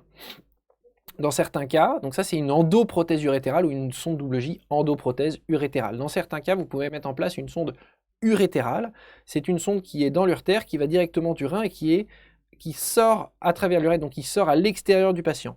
Cette sonde urétérale a l'avantage de mieux drainer, elle est multiperforée et elle permet également de faire des lavages et de bien contrôler ce que vous faites. C'est-à-dire que quand vous mettez une sonde double J ici, et bien finalement tout ça est interne, le patient après l'intervention il retourne dans son lit, mais vous ne savez pas si la sonde elle n'est pas bouchée, si les urines sont très purulentes, très laiteuses, etc. Ça peut vraiment, s'il y a une forte pyurie, se bloquer. Dans ces cas-là, il peut être intéressant de mettre en place une sonde urétérale donc qui est multiperforée, et en fait, ça vous permettra de la déboucher si effectivement de temps en temps, à cause des urines très turgescentes, très opaques, elles sont infectées, enfin voilà, elles bouchent la sonde, et ça vous permet de vérifier que ça donne bien, etc. Ça, ce sont les modalités de traitement par voie, les voies naturelles. Si en revanche, il n'est pas possible de faire un drainage par voie endo-urologique, donc sonde double J en zone opérable, ça peut être par exemple une pyélonéphrite due à une grosse tumeur au niveau de la vessie, impossible de cathétériser le MEA pour monter la sonde double J. Donc dans ces cas-là, vous pouvez mettre en place ce qu'on appelle une néphrostomie, donc c'est par voie percutanée, sous guidage échographique. Vous allez mettre directement à travers la peau puis le parenchyme rénal ce qu'on appelle une néphrostomie, donc qui est un petit tuyau qui va sortir à la peau et qui va vous permettre de faire un drainage correct des urines. Voilà les 3 modalités de drainage, sonde urétérale, sonde double J ou sonde de néphrostomie.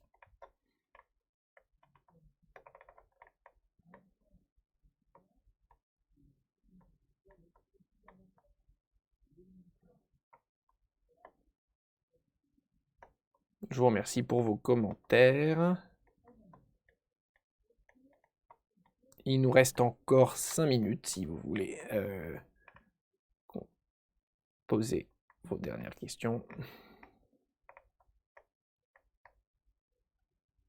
Est-ce que le diagnostic de HBP est seulement par le TR? Alors, l'hypertrophie bénigne de prostate, donc ça, il y a une conférence spéciale, mais ce n'est pas vraiment un diagnostic comme ça qu'on porte, mais c'est effectivement, le toucher rectal va permettre d'évaluer la taille de l'adénome de la prostate, mais on ne fait pas uniquement un toucher rectal quand on prend en charge un patient qui fait un HBP, on lui demande également une échographie rénovésicale pour vérifier le rein, vérifier qu'il n'y ait pas de retentissement sur le haut appareil urinaire, la vessie, vérifier que la vessie se vide correctement, qu'il n'y ait pas de résidus post-mictionnels, et la prostate, notamment sur la taille de la prostate, mais ça va être effectivement une association de signes cliniques, à la fois de signes fonctionnels, retentissement pour le patient, qualité de vie, dysurie, etc., de signes physiques, un toucher rectal qui retrouve un adénome de prostate augmenté, et également des examens paracliniques qui peuvent être nécessaires, qui sont nécessaires à la prise en charge, mais pas forcément au diagnostic positif, mais en tout cas à la prise en charge du malade.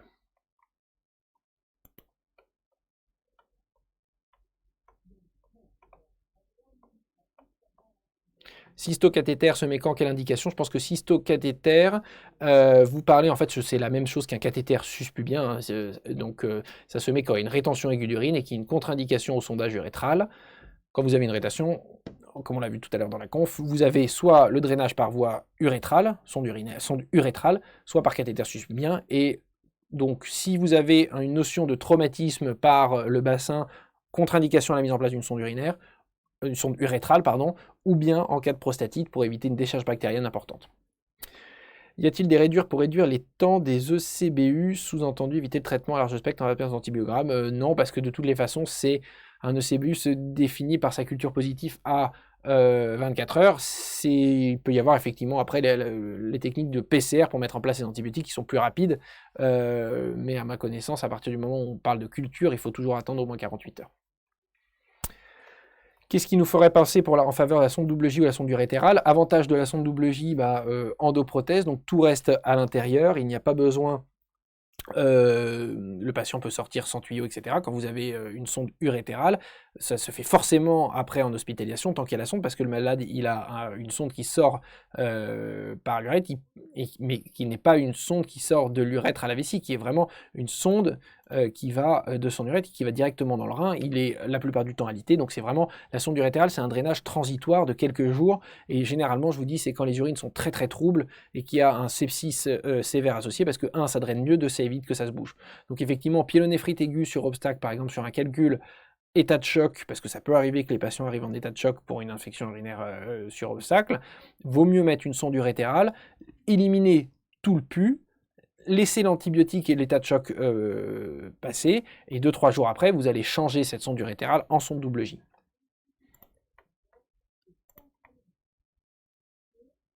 Les éléments qui favorisent les infections urinaires, ça peut être effectivement, comme on l'a vu pour la cystite, mauvaise réagine hygiéno-diététique, duresse faible, syndrome d'émictions rare, constipation. Vous avez également tout ce qui peut manipuler des germes, donc les rapports post-coïtaux, etc. La prostatite est toujours une contre-indication au sodage, néanmoins, entre la prostatite et le traitement anticoagulant, vaut mieux sonder une prostatite que mettre un cathéter suspubien sous un patient sous anticoagulant. Mais souvent, l'avantage du cathéter suspubien, c'est qu'il est mieux toléré par les patients. Donc finalement, si vous avez un drainage à faire et vous ne voulez pas prendre de risque de décharge bactérienne, moi je recommande plutôt la mise en place d'un cathéter suspubien.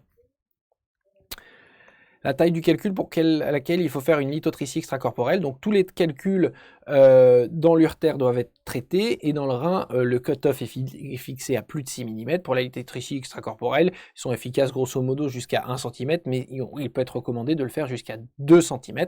Critères d'échec va être effectivement la localisation du calcul. Si sa densité est très forte, risque d'échec parce que ça ne va pas réussir à casser, mais néanmoins, il faut quand même qu'il ait une certaine densité pour qu'il soit suffisamment radio-opaque, parce que la lithotricie extracorporelle se fait sous contrôle radioscopique.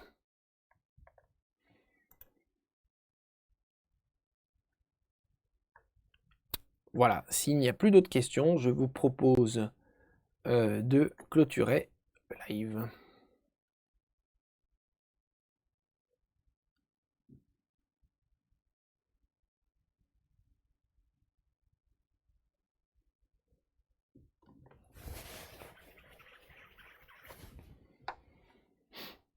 Il reste encore 1 minute.